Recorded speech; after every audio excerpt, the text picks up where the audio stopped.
আজকে বিকাল 5টা বাজে আমাদের গ্রামে ফ্রি ফায়ার ম্যানেজার আসতেছে। বিকাল 5টা বাজে।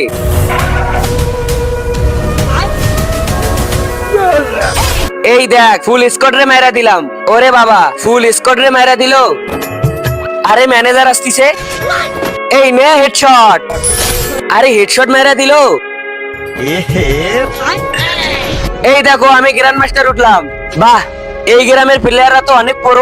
দালাল, আব্বে আমি দালাল না, পিওর তোমার। ও সরি সরি, পিওর এই গ্রামের মেম্বারের সাথে মিটিং করব। ঠিক আছে স্যার, মিটিং সেট করতেছি। বল কি হয়েছে? মেম্বার জি, আমি ফ্রি ফায়ারে অনেক বড় টুর্নামেন্ট চালু করতে চাইতাছি। আমি আপনার গ্রাম থেকে 4টে প্রো প্লেয়ার চাই, যার লেভেল অনেক বেশি। আচ্ছা ঠিক আছে, তার আগে সবার প্রথম ডিসপ্লেতে 3বার ক্লিক করো, তারপর চ্যানেলটা সাবস্ক্রাইব করো, তারপর রিমিক্স অপশনে চাপ দিয়া সাউন্ডের উপর চিপি ধরো, তারপরেই দেখতে পারবা আসল ম্যাজিক।